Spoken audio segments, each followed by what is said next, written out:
The final season review to close out and wrap up the 2022-23 campaign before more of an offseason focus. Kevin Pritchard, the front office, how did they do this past season? Where did they do well? Where did they come up short? And where can this Pacers front office grow? We'll get to it all with Caitlin Cooper today on the Locked On Pacers podcast. You are Locked On Pacers, your daily Indiana Pacers podcast, part of the Locked On Podcast Network, your team every day.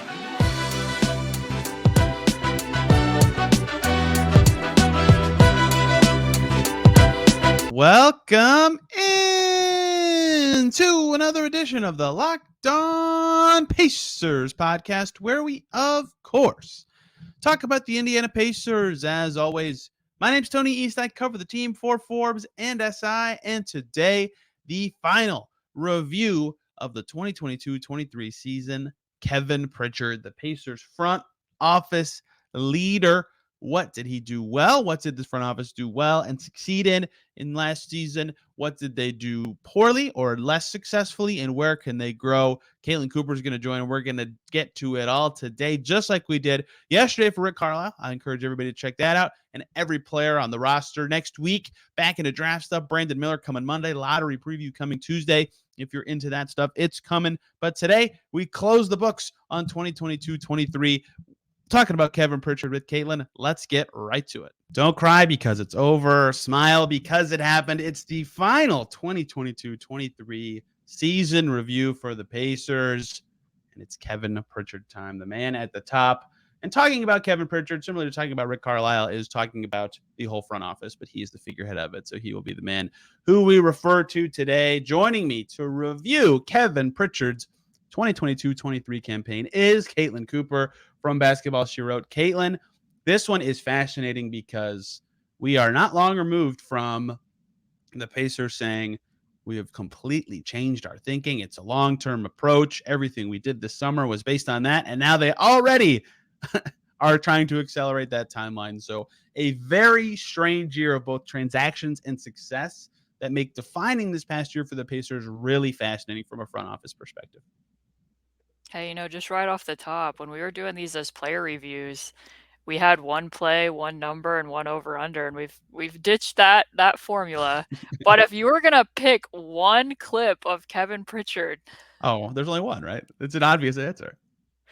The Lakers on the floor after the Nembhard 3 moment, right? Of course. Yeah, I think we should have picked one for Rick too. I think the one that we would have to pick for Rick is like the photo with Nelly, probably. Oh no, it wasn't Nelly. It was 50 Cent, wasn't it? It was 50 Cent. I even botched the video clip. Him standing next to Will Ferrell. Will Ferrell tries to get Aaron Nesmith to drink a beer before a basketball game. I think would be up there in my Rick Carlisle clip. That one probably is a bit higher. Those kind of things in the season just make me love the NBA. It's really interesting to me looking back on this Pacers year of whatever transactions, team building, however you define what a front office person does. Because if you just in a vacuum went back starting at, you could say July 1st, but really the draft is when a new season of moves starts, and tried to grade every move they made from then to now, right? The draft, Mather and Nembhard, that looks really good. The Brogdon trade ended up being better than I thought it was at the time. Nesmith looks solid. That pick, we'll see what it becomes. Tice, maybe they can flip. Jalen Smith, they somehow got on a 3-year deal, although that didn't work out as well as they thought. It's still like a C-level move. James Johnson was a good vet. They waiving Dwayne Washington and those other minimum dues to try to sign Aiden. Very little long-term harm. That may be the worst move they've made in retrospect. Signing Trevelyan Queen, didn't really do much for them. They kept O'Shea Brissett around instead of sending him to restricted free agency. That one is TBD on the long-term impact there. They made the Jordan Nwora, George Hill trade. They basically got 2 useful things for nothing. And they signed Gabe York, right? Every move, unless I missed one in that stretch, that they made from that draft until now, you could probably give like a C at worst to, which is good. But at the same time, I wouldn't quite give them like the I don't know. They did a really good job with asset management, but I also am curious about their direction committing between last year and now. That makes it not the perfect way to analyze it, just going move by move. Does that all make sense? Yeah, and I think even somewhat from his presser and for reasons that I understand that that's not completely clear to us at the current moment. I mean, he did reference a few times when he talked to you guys that he felt that this was like they got 2 years of development in Yeah. one. And I Right. think that a lot of that mainly has to do with Tyrese Halliburton, if we're being honest, and him taking the degree of the step forward that he did. But at the same point in time, like he talked about like them wanting to be back in the playoffs, but I didn't feel like that was a hard commitment. I mean, there was many Yeah. times where he talked about walking parallel. I mean, he even referenced like he said pretty specifically like we don't want to use all 5 of those draft picks. So when he was talking about the different things that they could do, at one point he even said like maybe we use these and we trade them for future draft picks, which would mean that, you're not exactly trying to go all in on a move to get to the playoffs now. And I think too, some of it, and I'm sure you'll get into this, is some of the moves that they didn't make. Because like Yeah. ahead of the trade deadline, they could have made a move to make a push for the play-in tournament, and they evaluated where they were at, and they didn't. Like they could have made short-term moves to try to push them into that spot. I mean, certainly that's somewhat worked out for the Miami Heat. They got out of the play-in tournament and now might be in the Eastern Conference Finals, and that's not to say that that's what trajectory the Pacers were on, but they showed some restraint there, I guess is my point. Wow, look at you using the Heat instead of the Lakers as your play into a conference finals team. I can't.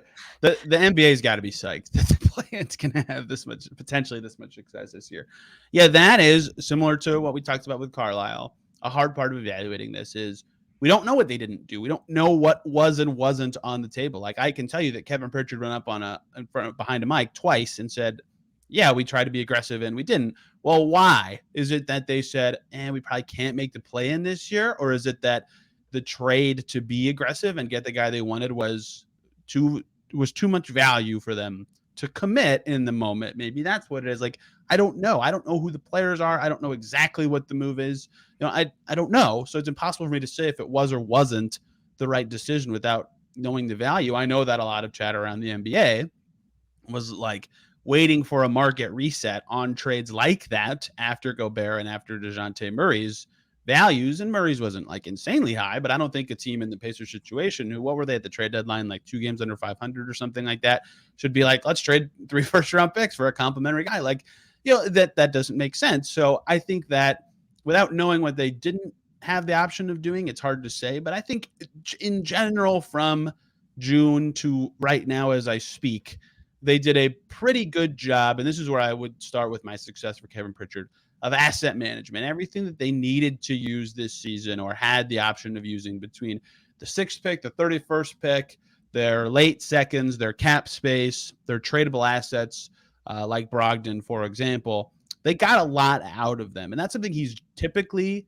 in this front office, has typically been pretty good at, whether that's from a trade perspective or just in general. They very, very rarely waste something. They sold the 60th, 58th because there was 2 teams without a pick, right? They sold that pick for cash. I think fans should be mad when that happens, but that's the only thing that you could critique. Whereas to me, like every asset they had and that they needed to do something with to enhance their team or enhance their long-term outlook, they did a pretty good job of that. The most notable being using their space to climb over the floor to renegotiate and extend Miles Turner, a super unique circumstance that they were able to do because of prior asset management as well, the flexibility, the optionality, whatever word he feels like using that day, was perfectly on display there. I think that is where he has been good for a long time and was once again successful this season. I mean, and I think there's something to be said for that front office for being patient. I think that's the way that I would describe them in most circumstances, that they don't just, make a move to make a move. There's been times where I think we could all point to it and be like, okay, after the Bjorkgren season, I don't think everyone thought that just keeping that same group together was going to go anywhere. And as it turned out, it didn't. But the deals that were there over the summer, not that they could have looked into a crystal ball and know that, like, hey, the Kings are going to get somewhat impatient. There's going to be pressure on Monty McNair to bring in an all-star, and we're going to be able to get Tyrese Halliburton in February. But because they didn't settle for a deal when there was a lot of outside pressure, like, hey, you need to pick one of these 2 bigs, you need to do this or that. Like this team doesn't have a high enough ceiling. There was the stuff about tough out rearing its ugly head again that summer, and they kept they held on to their cards until the trade deadline, and I think that they got probably the best possible outcome that they could get from that. Now, Is that all completely within their control? No, but there is something to be said for patience. And it's similar when you look at the deal with Miles Turner, right? Like I'm honest enough to admit when people asked me about that over the summer after they had given Ayton the max offer sheet, I was kind of like, I think you're going to have to move Miles at this point because it's going to be pretty tough to unring that bell. Like in his defense, he knows, like in the past when he's been, and I don't even know that he was on the trade block, but when they did try to acquire Gordon Hayward, you could go to him and be like, hey, we need a wing. That's a position of need. It didn't work out. That doesn't mean that we don't value you. Going into this season, that's a little bit harder to sell to somebody to be like, hey, we just tried to give somebody a max contract at your exact position. And there were a lot of people, myself included, that felt like, hey, you're probably going to have to move on at some point.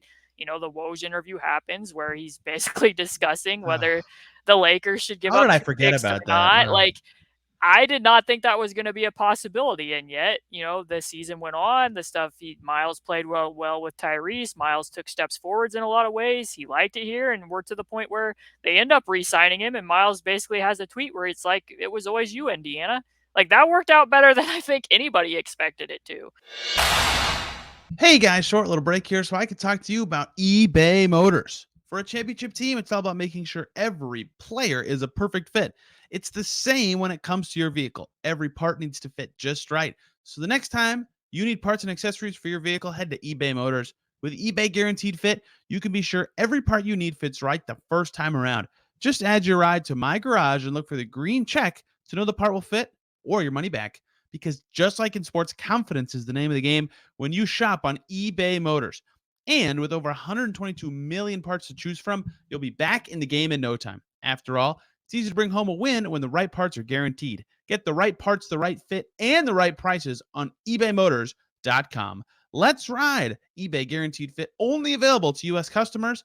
Eligible items only. Exclusions apply. That's a front office success. Mending that relationship is a big win, given where it looked like they could have got value for him if they had to trade him, but everybody would have known they had to trade him. Like You're automatically trading from a position of weakness. So at first, that was a lot of the chatter when Shams had the report that they're talking about an extension was like, this is kind of a leverage plan. Maybe it was, but like they had no options if he said, no, I'm not signing anything besides trade him from weakness. So the fact that they, again, were able to get him on a really good deal the next 2 years and salvage that, I think was really impressive. It's interesting looking back. I talked to you about this before we started, at some of their moves from last summer, because Jalen Smith was not an expensive signing. They kept Brissett on his and let him go to unrestricted instead of re-signing him in restricted, which kept his value down. The Brogdon trade basically cleared as much salary as legally possible in trading away Malcolm Brogdon. And all of a sudden they had enough space for Ayton with just a few wave and stretches. I'd be curious in retrospect, because they were on this new long-term mission that they described before the season, and how Kevin Pritchard said he changed his thinking in the increments of years and how that skews younger and yada, yada, yada. And Ayton is younger. So maybe they had a plan of like, we know we'll have a chance at this guy. And they were clearing space in that way. Or if it was just happenstance, because that would kind of influence the way I think about what they will do going forward, because he talked about wanting to be aggressive or at the deadline and how that might be part of their summer too. Like signing DeAndre Ayton to $130 whatever $1 million contract is very aggressive, right? Like perhaps they've already done that. And the evidence is all screaming like, hey, they're going to try to do that again. Or if that was just happenstance and then they were good and now they know they can be, more, they're more willing to be aggressive because they were a better team than they thought. I have a feeling there's a little bit of both going on, but that is something I'll be curious about. And that's hard to say it's a success, but that is a credit to the fact that they were able to have that flexibility, I suppose. So calling it a success in that they can run those tracks at the same time is impressive. Yeah, I'll tread lightly here because of the circumstances around the player, but I think one answer to that might be that there was rumors even before they had signed Ayton that they were interested in Miles Bridges. So clearly it seems like they were willing to use that space and go after a player. In my sense, I mean, people know I wrote a thing about DeAndre Ayton last summer. I thought that he would have paired really nicely with Tyrese. I understand where the thinking was. Clearly, Tyrese was part of that recruitment as well. So I think they'll continue to be aggressive. If we, use context clues and based on other things that were reported, it seems like OG Anunoby was the player that they were after at the trade deadline, and we don't know how prohibitive that was. It's like what you and I said before. There's no way to know Yep. what exactly was out there and what wasn't. But that's another player that I can look at and be like, if you were designing a perfect fit at the 4 spot, the player would look quite a bit like OG Anunoby if it wasn't that exact player. So I can understand being as aggressive as possible. In a lot of ways, that kind of just signaled an overall shift in the way that the Pacers are operating on a lot of levels. I mean, they didn't used to play in restricted free agency, and I think we can both look at it and be like, yeah, that wasn't the most prickly offer sheet. The Suns didn't exactly give a lot of thought to whether they were going to be willing to match it or not. It literally took 2 minutes. But the fact that they were doing it does show to Tyrese Halliburton, like, hey, we're going to be willing to pay for talent to come here and play with you.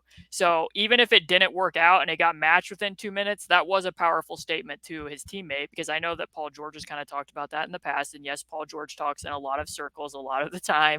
It doesn't always make sense, but like not necessarily feeling that they were going to be able to go all in on surrounding him with talent is something that he's brought up. So that very early in Tyrese Halliburton's tenure is something that they've shown him. So that's a benefit to it. I mean, the Pacers could have had Anthony Davis with their no assets. I will not go into with Monte Ellis and I don't know how much value Miles Turner had in the summer of 2017, but it wasn't that much. I can tell you that. Yeah, I agree with all that, and I think that perception shift is good, and I think that they will still have options like that this summer. They have a lot of space, and in fact, the new CBA says, hey, you got to hit the floor before the season. Like they don't want teams to just be waiting to spend money on players. Players want that money spent earlier. So perhaps even more aggressiveness coming in free agency. One more success thing to me, and this is kind of two things that are the same. Actually, I'll split them up. The first one is scouting wins.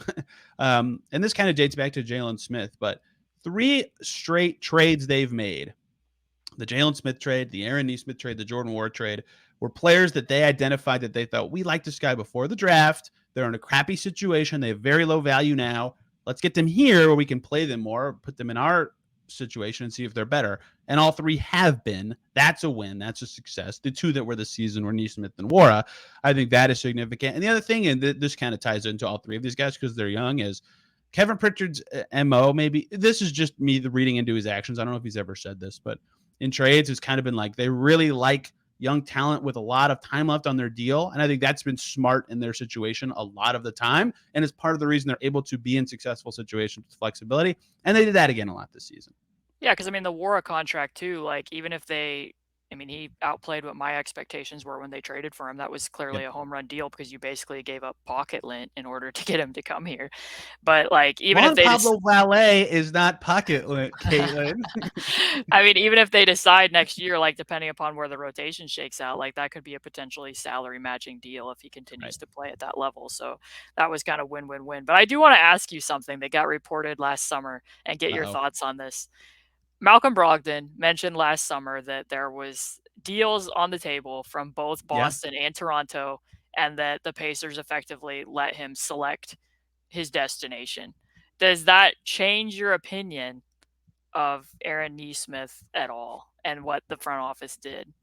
I will say, I will qualify, obviously the front office has never confirmed that that is a thing that happened and that they did. And I think that Malcolm Brogdon at the time might have been trying to emphasize how much of a sacrifice he made and going to Boston and that he was going to be coming off the bench. But this is what Malcolm said happened. So, yeah, I think you're right to say that.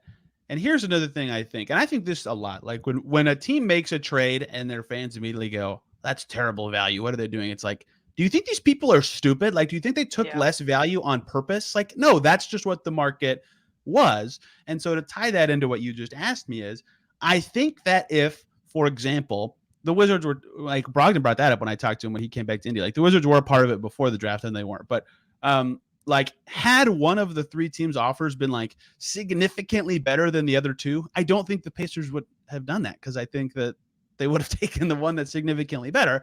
And so I say that all to say, I think it's possible what he's saying is true, but I think it reflects that they viewed the Celtics and Raptors offers as very similar. And then we're wanting to say, hey, let's make this a bridge that we can build together and look good. And it did work out.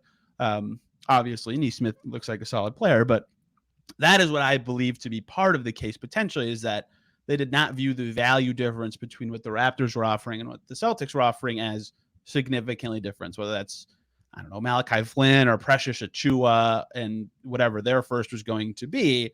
But that is my take on it, even though I don't know that. That's just a prediction. Yeah, I mean, I think the most charitable endorsement of it is what you just said, and that, what will that say to other prospective players that come to the Pacers that they were willing to work with Malcolm Brogdon and send him to a place where he could be most comfortable and be competitive. But at the same time, it's not exactly a ringing endorsement for Aaron Nesmith when you find out that like Malcolm Brogdon picked between Malachi Flynn and Aaron Nesmith.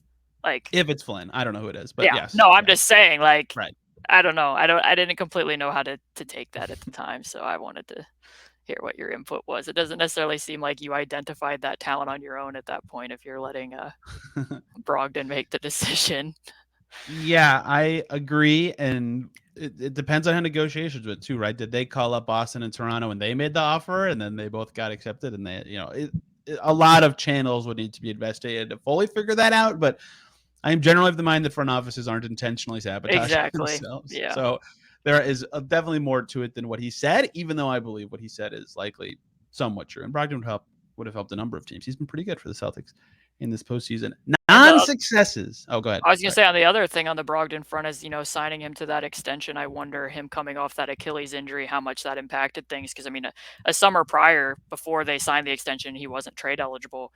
People were talking about, and Ben Simmons is looked at in a different light now than he was back then. But, like, people weren't laughing at the idea of trading Malcolm Brogdon in a first-round pick to the Sixers for Ben Simmons. And a year later, after him going through that injury, there being more years that a team has to take on, you go from that to getting a late first and Aaron Nesmith, which, I mean, Aaron Nesmith worked out well, and it's good to have 3 first-round picks. I don't think anybody's complaining about that.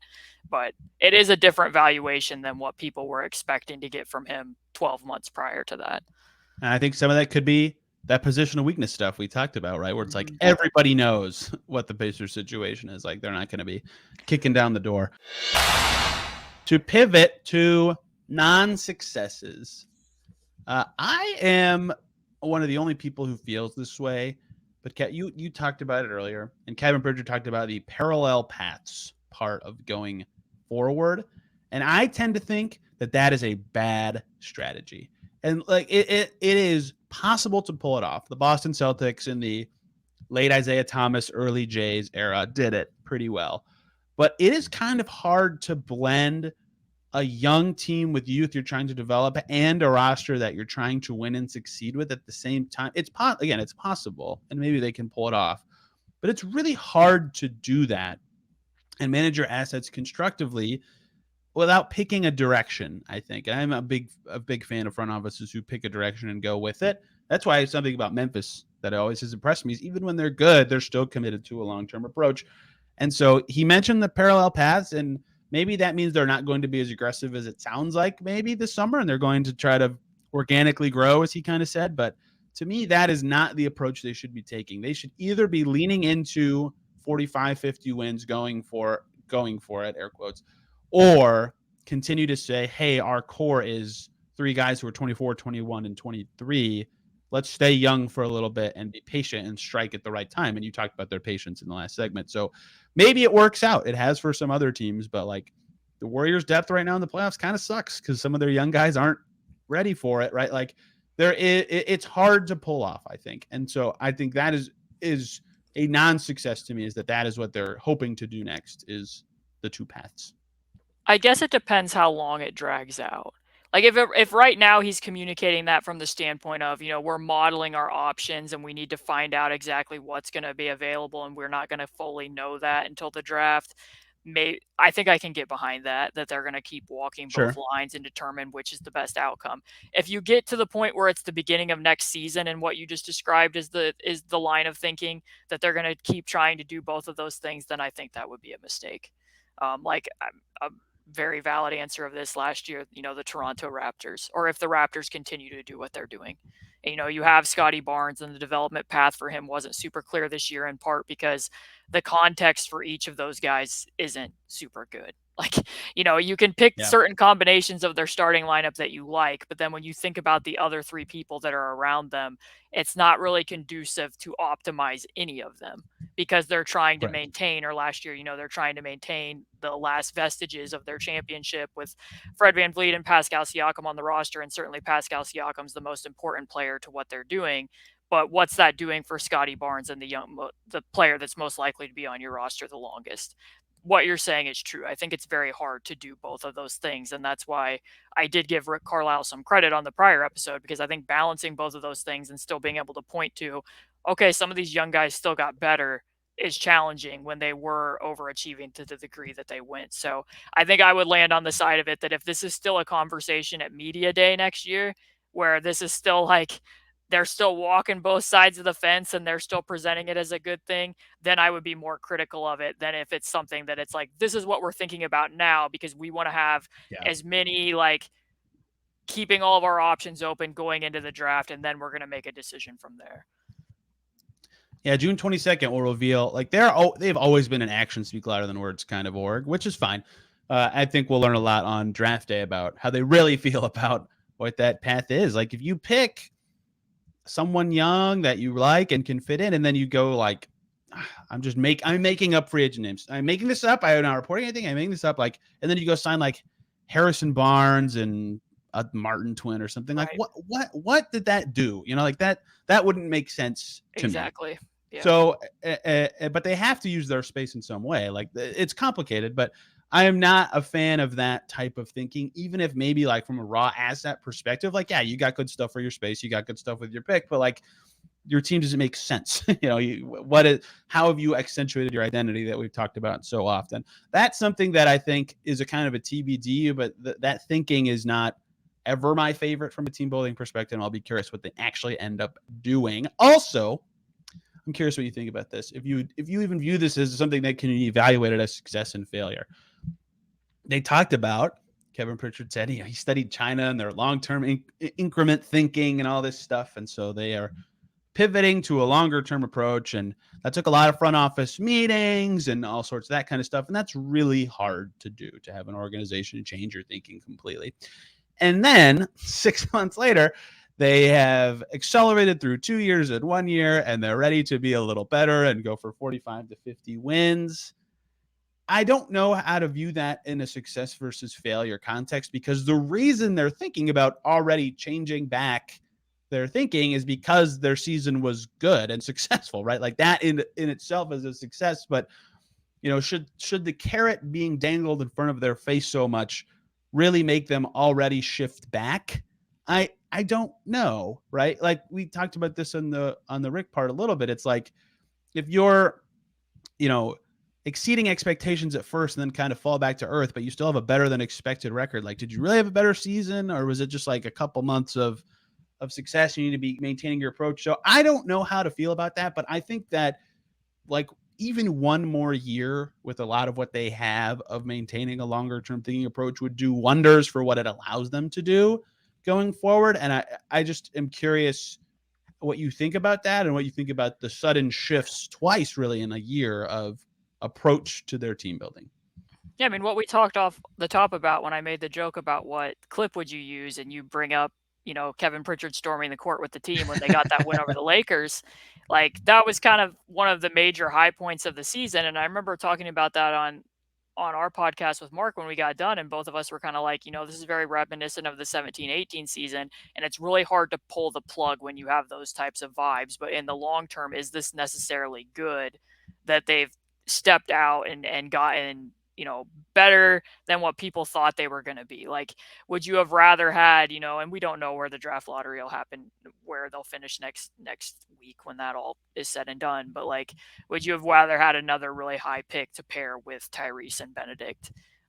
There's no way to know completely what that value is. I mean, you don't know when you get into a play-in tournament, or if you get earlier than expected playoff experience. Sometimes that can be somewhat enlightening too about where exactly you're at. And that's not some evidence that the Pacers have. Like, people get defended more in an exaggerated way, and that can be revealing of things that you need or you don't need. So sometimes when you're a team like the Cleveland Cavaliers and you get there quicker than you expect, it's like, oh, well, we were pretty far from beating the New York Knicks in that series, and this illuminated where some of our weaknesses are, and there can be value in that. So I don't know. It goes back again to my whole line of thinking, which is, when is the evaluation on how good they are being made? Like if they're doing it, in the draft and free agency, and it's like, okay, there weren't clear-cut moves that are going to vault us into a 40, 50 win series, then I think it would be better to continue to be willing to be like, hey, take a step back, and this is another developmental year for us. Yeah, I agree with all that, and it's part of what's going to be tricky about their next season. Like I already said it, but if you pick someone 8th, for example, like you're going into a playoff expectation season with 3 guys who are clearly they're still on their rookie deal. More of the guys than that still on their rookie deal. Like that's fine, but I think expectations have to be a little more reasonable in that case. And maybe what that lends to go back to what you said about getting into the postseason and seeing what you need or don't need is like 1-year deals, right? Like let's sign someone decent-ish on the wing to a 1-year deal and see how that plugs in with what we're doing and fits in the playoffs, and then we can reassess with the same cap space next summer because that player's expiring. But at the same time, then if that player is the perfect fit, you don't have the same tools to keep them, and so that's why 1-year deals are super risky. Like the Tyreek Evans 1-year deal turned out to be great because they could get out of it, but like that was sort of that to me is like, let's see how another handler fits with Vic and fits with the team we have, and if it's great, we'll keep trying to have someone like that, and if it doesn't, then we won't. And that was different for many reasons, but like that idea sometimes makes sense and perhaps could this summer, and that would kind of be marrying up with what they've said and what makes sense to me of going forward a little bit this year but still maintaining a long-term approach. So maybe 1-year deals are just what they'll do. That's super risky because you could just be losing good players. So there's a lot of factors to this that are going to be fascinating to me, and it all kind of comes back to the 2 timelines. I hate to use the Warriors phrase, but the parallel paths wording of how this is all going to look. How do they commit to their next team? Yeah, because it can get complicated. Because not to rehash things, I don't think that the script has fully been written on Chris Duarte and where he's at. That will be an answer for season 3 Chris to answer if he's more who he was as a rookie or if he's more who he was as a sophomore. But if we look back at that, I think most people would probably assume that they signed Rick Carlisle to be the coach. They intended to be competitive. They wanted to get that group to the playoffs. They did not retain Doug McDermott. So they drafted a player who they thought, was going to potentially be, rotation ready. The thought process on Chris, because he was older, was that he was going to be able to plug in and play and be that movement shooter and replace that for them. And now it's like, a year later, they're back in this development mode, and maybe you make a different selection there if you know that going into it. Maybe you take the higher upside swing potentially. Maybe they just liked Chris that much regardless, and they still would have selected him. But, that is what happens when you don't necessarily – I don't want to say they didn't have a clear path and they couldn't have anticipated that TJ Warren would have another foot injury and that Karras would have the back injury at the beginning of that season. But it wasn't necessarily, I don't think, the most, and I hesitate to use this word, but the clearest assessment of where they were as a team. Like that there probably isn't that much more, water to wring out of this group here. We've probably reached what it is, and we don't need to find people to plug into this. In fact, we need to move on from it. So it all worked out for them in the end. They did get Tyrese Halliburton as a franchise player, but that might have painted their decision in the draft differently. And that draft is kind of like the perfect representation of what I'm trying to say. Like they drafted one guy who they thought would be ready-made and can be on their current timeline, and then they drafted Isaiah Jackson, who is clearly a project and longer term. And it's like, which path do they want right now? Like, even you can draft 2 ready-made players. That's fine. Like the Pelicans did it that year. They picked Trey Murphy and Herb Jones, and they're both in the rotation right away. Like you can do that. So the 2 paths thing, the parallel paths thing can be complicated. And I'm not saying they're committed to trying to do that dance, but I worry about what that will look like given what their first season was. We'll see. I feel like I don't even know if I can call that not a success because they haven't done anything, but the consideration and the past history of what they have done means they have to be careful thinking that way, if that makes sense. Well, yeah, because even with Isaiah Jackson, he was pegged more as somebody like this is going to take time, yes. And knowing that it's going to take time, and then I still think there should have been more expectation that Jalen Smith was not going to be a 4. And maybe there was internally and they just projected it that way outwardly and they just liked Jalen Smith so much. They were like, we'll promise him a starting spot. We'll see if he can play the 4. And if he can't, we still really like him. Maybe that was the thinking. But, you have 5 centers on the roster and the guy that you did make the upswing bet on in the draft the prior year, you buried in the rotation. And, it was somewhat ironic that I think before they played the game against Phoenix, Kevin Pritchard talked to you, and I think he had a quote somewhere along the lines that, at the end of the day, we have to figure out how we can keep developing because that's how we're going to be great someday. And then in that game, Jalen and Isaiah Jackson didn't play until it was garbage time. And then that was a few days after they had waived Goga Batate. So it's by the end of the year, Jalen and Isaiah were playing. They had shifted toward development. But I think that kind of speaks to what you're saying. It seems at that point in time, it seemed like Kevin Pritchard realizes, as a small market team, the way we're going to get better is, organically with these guys improving. Well, then there needed to be, a clearer path for that, at least with regards to one of the players they had drafted. I should have included the Goga waiver when listing the moves they made this season at the beginning. That might have been the contextually the worst one, even though it made sense. I don't know, Serge Ibaka. That's a pretty tough waiver. Who was I talking to? We were joking just how funny it is. Oh, Derek Kramer at iPacers blog, just it's so funny. There's a graphic out there of Serge Ibaka in a Pacers jersey. I didn't know that. Just for the waiver announcement, even though he didn't show. Also, that 2 days later, I saw somebody in a bootlegged Ricky Rubio number 99 jersey at a Pacers game, which I thought was just the funniest thing I've ever seen. That's something you'd see at Vegas Summer League. That's a niche right there. You're hardcore if you have that. Yeah, Rubio. I wanted to ask Ricky Rubio about that, but I didn't get the chance to because he didn't play in one of the games I saw him at. So growth areas, unless you have something else you want to bring up on. Not successes. No, I think in both cases with Rick and with Kevin, there's not a very lengthy list to provide here right now in the present. They had a good year for weaknesses. I think they both had a pretty good year. So pretty good year.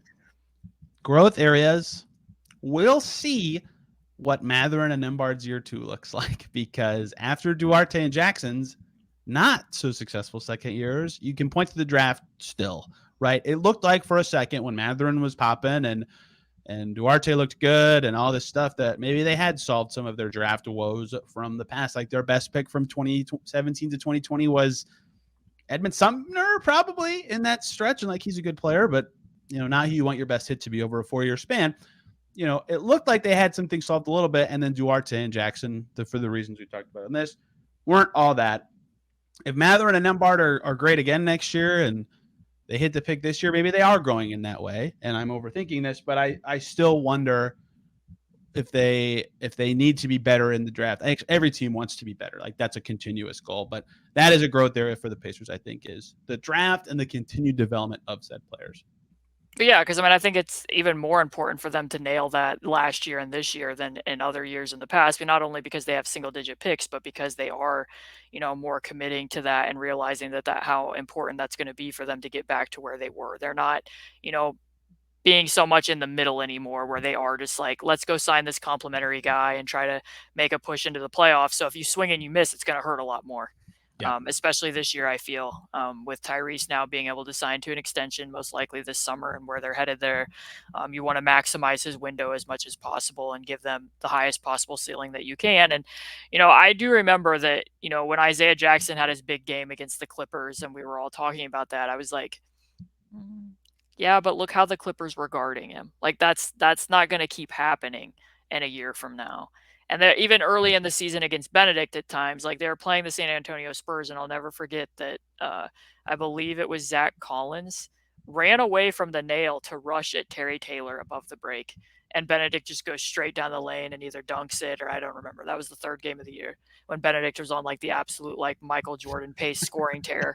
And it's okay, no one 6 months from now is going to run at Terry Taylor above the break away from Benedict Mathurin. He's not going to be seeing this exact same type of coverage. So, it's easier to evaluate where those guys are at the more and more scouting reports they could put on them. I still think that we're going to be looking favorably at both of those picks next year. Maybe that's a little too optimistic of me, but it goes back to our player reviews that at the end of the day, Benedict is still very good at drawing contact, and that's going to help him weather a lot of the other stuff in terms of whether he makes shots or not.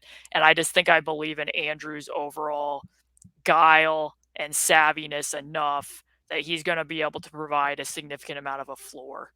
Maybe we adjust where we see his ceiling based on how other teams guard him. But I think between his smarts and his defense, we're still going to be looking at those favorably. But you're absolutely correct. Like if it does look different in the light next year, similarly to what happened to Chris early this year, then I think that, there's a pretty significant red flag there because most of the guys that they've drafted are Yep. no longer on this roster anymore. TJ Leaf not in the NBA. Goga, it remains to be seen. Aaron remains to be seen. So Yeah, I not think one of their strengths over recent times. Turner's their first pick to sign a third contract, and I forget who it was. I was going through this exercise with me. It had been a while, right, since that had happened, and some of that, even Turner himself predates the current front office, right? Of course, but I guess Pritchard was in the front office, not the head. Whatever, you get what I'm saying.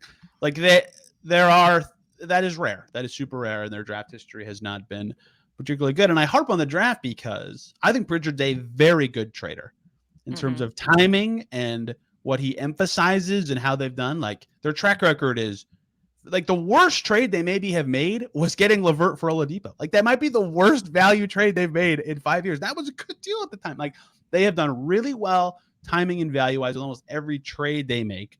I think they're a very good asset management team. I think they use their cap space more constructively than most teams every year. And so for the big picture team building things, the draft is certainly their biggest growth point. Now there's all the micro stuff, the development that he talked about that they have to get better at. And I think that's a continuous goal for every team. And so I would include that in the draft part as continuing to develop those players after picking them. That is certainly where this front office's biggest growth area is. I don't think there's any argument that it's their biggest weakness, I guess, is maybe not the right word, but something like that.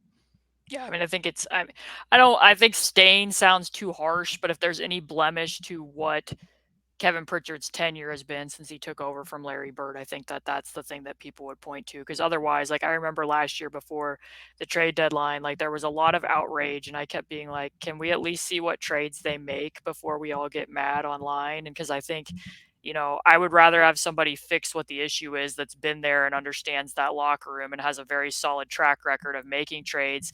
And the other point of that is they had signed all of those guys to very favorable deals where it felt like reasonable that they could get out of that they could find a way forward and pick a direction. And they did get a pretty clear direction. And I think that's another aspect of this too, that like, I think that we can point and say that from the top down that everyone seems like they're on the same page. And that because like, Kevin Pritchard mentioning like, it's going to be me making decisions and Lloyd Pierce and Kevin Pritchard and Tyrese Halliburton. Like, I don't know how many franchises around the NBA you could point to and see that much synergy between the front office, your head coach, and your best player and involving them all and that Right. you know what direction you're going in. So I think that speaks well of them too. I sympathize with some who say, like, do you give someone credit for fixing their own mistake? And, like, I hear that. That is true. But also, I don't know. I struggle with this a lot with decision makers for NBA teams. Like, and I'll use this example. I've talked about this in the show before. If you think the Victor Oladipo trade was awesome for the Pacers, which I think, like getting him for Paul George, if you think that was awesome, which I think Benny would say it was, then you have to be super, super, super critical of the Kawhi for George Hill trade, right? Because you are then basing the trade's outcome on the result. But the process of the George Hill Kawhi trade was pretty good. And the process of the Victor trade was thought of at the time to be less good. So how do you evaluate what a front office person is doing? Is it at the time or is it the result? Because even the team that just failed, the era before this, that they had to pivot out of, the process with almost every decision they made at the time, you go, that was good. And then it didn't work. So how do you discuss that on the way out? Are you really critical and say Kevin Pritchard dug this hole and now he has to dig himself out? Or do you say it just didn't work, even though the thinking was good every step of the way, and now he gets the grace to get out of it, and he did a great job. They're in a great situation right now. So there's always some middle ground between those two lines of thinking, but he did a good job pivoting out of that. Yeah, and I think too that like I know people don't like the small market excuse, but I do think that small markets have to take more risks on guys with injury history than what's the case in other places. They had to do that in order to, cobble together what they hoped would be a more competitive group. And the truth is we'll never fully know what that team could have been if they were healthy earlier in that timeline and continued to build around who Victor Oladipo, the player, was, prior to him suffering that injury midway through. So, I mean, in terms of like having to get out of the mess, they did navigate their way out of it. And I think, I also think that sometimes, like when you're talking about coaching hires, we tend to think about the fact that like a coach is who he is. Like we're willing to open our minds and think that a player could improve over time, but we don't think about a coach improving or a front office member improving or learning from prior mistakes. And I think this year it seemed pretty evident to me that they were really valuing durability, especially in last year's draft. Like obviously Kendall Brown suffered a significant leg injury, but if you look at those picks, those guys had not missed games at Arizona and Gonzaga and Baylor, and making different decisions on who they're willing to bring in and how much risk they're willing to incur. It does seem like that they've adjusted their thinking on that. So, I mean, I think that as a front office member and as a coach, you can adjust your approach and you can get better at things. And I don't think that we're always willing to open our minds to that, like just because this is the way that Kevin Pritchard looked at something when he worked at Portland or when he first took over with the Pacers doesn't mean that's the way he's going to approach it next year or the year after that. Carlisle, perhaps the poster child for that with the way he evolved this year. Is that a way we should talk about coaches now? Like Will Hardy's whatever he is, 36, so he's got a lot of room to grow because he's young for a coach. But Rick's in his 60s, so he does not have as much room to grow. Or does that only apply? I get that the difference is players have athletic peaks, but I think that would be a funny way to evaluate decision makers in the NBA. Got to hire a young guy. Yeah, I mean, and it doesn't, and that's not guarantee it either, because I don't think we would see. I don't think that there was necessarily a lot of change from Nate McMillan over the years, or even with the Atlanta Hawks, still running a ton of floppy, even though it's a very outdated mode of offense, still doing it. But that doesn't necessarily mean that every coach isn't going to be able to be willing to adjust their approach. So, you have anything else you want to discuss with Kevin Pritchard? I don't think I had any other points to bring up that would have been necessarily. I mean, we don't necessarily know where they're going to go from here, and I guess that's what we've been harping on throughout this entire episode, that it's tough to know the direction, but I'm pretty confident it will be very clear after the draft and at the start of free agency, or at least I'm hopeful of that. Oh, I think the day after the draft, their direction will be obvious. I mean, there's no way for it not to be. I mean, to be fair, 5 days from now. 5 days from now, their direction could be obvious, but we'll see about that. Obviously, that is in the fate of the ping pong balls. I think that a lot of the key figureheads for the Pacers had really good years, and they're headed in a good direction, and that is a good thesis to land on here. Caitlin, where can people follow you and your work covering this Pacers team? At C2_Cooper is my Twitter handle. If you go there, the link in my bio will take you to my Patreon, patreon.com/basketballshewrote, where you can find all of these reviews. What's next on my docket is the draft coverage. I've been watching one specific player, but the closer that we get to the draft lottery, I have like these fears that it's like, oh, if I write all of this and then they suddenly move up, it may no longer be relevant, because there is the world where they get the first overall pick, Tony, and we only need to write one draft profile and we're good. Merci. There won't be a lot to talk about for like a month's time, but it will be very clear and obvious. No comment, but I believe that is also correct. Hey, if that pick doesn't hit, do you give that one on Kevin Pritchard, or do you put that one on everybody? Yep, everybody gets a negative. Everybody on the planet review pod. I'll give myself a negative review pod, talk about my bad takes. I hope you guys enjoyed this series that Caitlin and I did. 9 episodes, Caitlin. We really dug into this team. I had a good time. I hope you did too. I did too. I hope everybody was willing to withstand me being on the YouTube channel this often and endure that. So thanks for hanging in. Thanks for listening to us. This was, I don't know how many hours this racked up to be, but I feel like it should be pretty exhaustive for everybody if you watch the Pacers this year. I hope so. Certainly. Next week is lottery week, so of course, be breaking that down here at Locked On Pacers, looking at all the prospects relevant as well once it's known where the Pacers' position is. Looking forward to digging into all that. Everybody have a great weekend. See you soon.